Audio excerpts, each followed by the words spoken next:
The rehearsal hall was empty when Rickey Minor heard it that night. The sound that would make him question everything he thought he knew about music. The sound that would force him to walk away from the biggest gig of his career. The sound of Whitney Houston when she thought nobody was listening.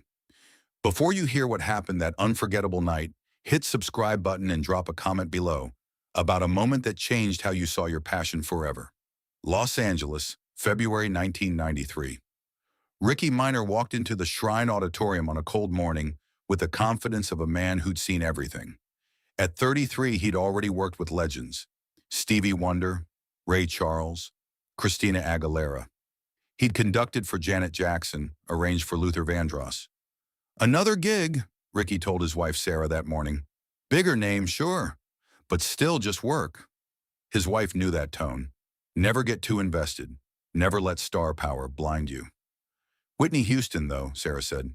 That's the voice. Rickey shrugged. I've worked with Ray Charles. I've heard Stevie play piano 2 feet from my face. A voice is a voice. It's about arrangement, production, execution. He had no idea how wrong he was. Whitney walked into the production meeting 15 minutes late, apologizing with that million-dollar smile. Rickey observed carefully. Beautiful, famous, but he was looking for diva behavior. Ego, demands. Instead, Whitney shook everyone's hand. She remembered the backup singers' names. She brought Starbucks for the crew. Rickey Minor, she said warmly. I've heard amazing things. I'm grateful you're here. They discussed the set list. Star-Spangled Banner for Super Bowl 27. I Will Always Love You for tour. Greatest Love of All, the classics. Any specific arrangements? Rickey asked. Whitney paused. Let's just start rehearsing. I'll show you once we're in the music. Red flag, Rickey thought. Stars who couldn't articulate vision created chaos. Day 1 of rehearsals. The band was tight. Whitney arrived on time, jeans and t-shirt. No entourage. Let's start with Greatest Love, Rickey suggested. Whitney nodded. The pianist played, and Whitney sang. Rickey listened carefully. Pitch, perfect. Breath control, excellent. Dynamics, well managed. Range, impressive. But something was missing. The performance was technically flawless. Every note hit with precision. Yet compared to what everyone said about Whitney Houston, this felt incomplete. Beautiful, Rickey said. Maybe bring the strings in earlier. Whatever you think, Whitney said easily. They ran through 5 more songs, each one perfect, each one somehow not reaching the stratosphere everyone claimed Whitney could achieve. That evening, Rickey called his mentor, Maurice. How was it? Technically perfect, Rickey said. But I don't get it. Everyone talks about Whitney like she's once in a generation. But I've heard Mariah hit higher notes. I've heard Celine belt with more power. What am I missing? Morris laughed. Son, you're looking for the wrong thing. You're listening to technique. You're not listening to truth. Rickey didn't understand, but he would. The rehearsals continued. Every day, Whitney was professional, warm, prepared. Every day, she sang beautifully. Every day, Rickey felt like he was missing something crucial. The band loved her. The backup singer said she was the kindest star they'd worked with. But Rickey couldn't shake his doubt. Was the legend just hype? He'd heard the recordings, the albums, live performances. They were incredible. But in person, in rehearsal, Whitney felt like she was holding something back. Maybe she's tired, Sarah suggested. For 3 weeks straight? Rickey countered. It's like she's showing me a beautiful painting, but there's another painting underneath, and I can't see it. But here's what Rickey didn't know. Whitney Houston had learned long ago that not everyone deserved to see the depths of what she could do. That her full voice, the one from the deepest part of her soul, wasn't meant for rehearsal halls. That voice was sacred, and it was saved. March 12, 1993, 3 weeks into rehearsals. The crew had wrapped, everyone gone. The Shrine Auditorium was dark and empty. Rickey had left his production notes on the piano. He needed them for tomorrow. He pulled into the parking lot around 10:30 p.m. The side entrance was still open. Rickey walked through the quiet hallway. His footsteps echoed. That's when he heard it. A voice, not just any voice. The voice, but different from anything he'd heard in 3 weeks. Rickey stopped walking. The sound was coming from the main stage. The door was slightly open. He approached slowly, not wanting to interrupt. Through the crack, he could see Whitney on stage. Work lights on, just bare illumination. She was alone. No band, no audience, just her and a microphone. She was singing Greatest Love of All, but not the rehearsal version, not even close. This was something else entirely. Rickey had worked in music for 15 years. He'd heard Stevie Wonder improvise at 3 a.m. He'd heard Ray Charles sing Georgia in an empty club. He'd witnessed pure musical genius. But this was different. Whitney's voice filled the empty auditorium like it was a living thing. Not just sound, but presence. Not just notes, but truth. Every word became a confession. Every phrase a prayer. Every sustained note held the weight of every struggle she'd carried. When she sang Learning to Love Yourself, it wasn't a pop lyric anymore. It was a woman wrestling with her demons. The pressure of fame, family expectations, the burden of being called the voice when all she wanted was to be loved for who she was, not what she could do. Rickey's hands were shaking, trembling. He pressed them against the doorframe. The technical perfection from rehearsals was gone. In its place was something more powerful, raw humanity transformed into sound. She missed a note, but it didn't matter. The emotion transcended the error. Truth was bigger than technique. When Whitney held the final note, the greatest love of all, Rickey felt something break in his chest. Tears streamed down his face. The note ended. Whitney stood in silence, breathing hard. Then she said quietly to the empty auditorium, "That's all I got tonight, God. That's everything." Rickey backed away silently. He left his notes where they were. They didn't matter anymore. He walked to his car in a daze, sat in the driver's seat, couldn't turn the key.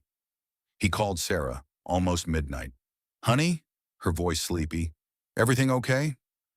"I just heard," Rickey's voice cracked. "I just heard the voice of God." The next morning, Rickey arrived early. He needed to talk to Whitney. She walked in at her usual time, coffee in hand, and that warm smile. "Morning, Rickey. You look tired." "Whitney, I was here last night. I heard you singing." Her smile faded, not to anger, to something softer, sadder. "Oh, why don't you sing like that in rehearsals?" Whitney set down her coffee, walked to the piano, ran her fingers along the keys without pressing. Long silence. "Because if I gave that every time, Rickey, I don't know if I'd survive it." "What do you mean?" She turned to face him. For the first time, he saw past the professional smile, saw the weight she carried. "That voice, the one you heard, it takes everything from me. My mother taught me that voice in church. It's not technique. It's my soul leaving my body and becoming sound." Rickey sat listening. "When I sing like that," Whitney continued, "I'm not performing. I'm bleeding. Every hurt I've hidden, every disappointment I've never spoken, every prayer I've whispered, it all comes out." "But that's what makes it transcendent," Rickey said. "I know," Whitney smiled sadly, "but I can't bleed every day. I can't rip my heart out every rehearsal, every sound check. I'd have nothing left for when it matters." She sat beside him. "So in rehearsals, I give you the technical version, the safe version, the one that shows I can do the job without showing the cost." Rickey understood. What he'd heard wasn't Whitney holding back. It was Whitney protecting herself, saving the sacred for when it truly mattered. That night, Whitney said quietly, "I was having a hard day, missing my daughter, worried about the marriage, scared about getting older, losing the voice. So I came back to pray the only way I know how, by singing to an empty room where nobody could judge me, where I could be honest with God." "I'm sorry," Rickey said. "I didn't mean to intrude." "You didn't intrude." Whitney put her hand on his arm. "Maybe you were meant to hear it. Maybe you needed to understand why I do what I do." But Rickey couldn't shake what he'd witnessed. Over the next 6 months, that moment would haunt him. The Super Bowl performance was flawless. Whitney sang with technical perfection and just enough emotion to move the crowd without depleting herself. The tour began. Sold-out shows. Every night, perfect performances. Every night, Rickey knew they were seeing the protected version. Only he knew what she was capable of when nobody watched. It aided him. Not because she cheated the audience. Her performances were still better than 99% of singers alive. But because he'd witnessed something sacred. and everything else felt incomplete. The band noticed his distraction. "You okay, boss?" the bass player asked backstage in Chicago. "Yeah, just thinking." How could he explain that he'd heard the voice of an angel and now normal music felt like silence? He couldn't, but Sarah knew. When he came home between tour legs, she could see it. "You're different," she said. "I know. What happened?" Rickey told her everything. About that night, about Whitney's explanation, about the weight of carrying a gift so profound that sharing it completely would destroy you. "So what are you going to do?" Sarah asked. "I don't know," Rickey admitted, "but I can't keep conducting her music like it's just another job. Not after what I heard." The final show was Madison Square Garden, August 1993, 6 months after that night. Rickey stood in the wings, watching Whitney perform "I Will Always Love You." She was giving them the controlled version, still magnificent, still moving, but not the truth he'd witnessed. When the show ended, when the crowd left, Rickey found Whitney in her dressing room. "We need to talk," he said. She looked at him in the mirror. "I know what you're going to say. I'm resigning." Whitney turned. "Rickey, no. You're the best director I've had." "That's the problem," he said. "I can't be your director anymore. Not after what I know." "I don't understand." "Whitney, I've spent 6 months directing a version of your voice I know isn't the real one. I can't do it anymore. It feels like a lie." "It's not a lie," Whitney said firmly. "It's protection." "I know, and I respect that. But I heard the truth, and I can't unhear it. I don't want to be a musical director anymore. Not if directing means controlling something that should be free." Whitney was quiet. Then, "So what will you do?" "I need time," Rickey admitted. "Time to figure out what I believe about music, about art, about the difference between performance and truth." Whitney stood, walked over, and hugged him. "You're not quitting because you're weak. You're quitting because you're strong enough to know when something has changed you." "I'm sorry," Rickey said. "Don't be. Some people go their whole lives without witnessing something sacred. You got to see it. That's a gift, even if it's hard to carry."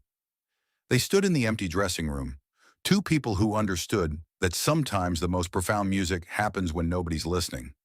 Rickey Minor didn't work for 6 months. He told people he was taking a sabbatical.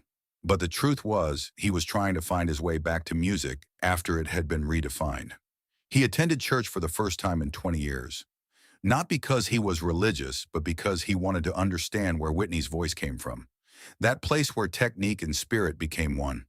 He sat in gospel services in small LA churches, listening to choir singers who would never be famous, but sang with the same truth he'd heard that night. One Sunday at a Baptist church in South Central, an elderly woman sang "His Eye is on the Sparrow." She wasn't technically perfect.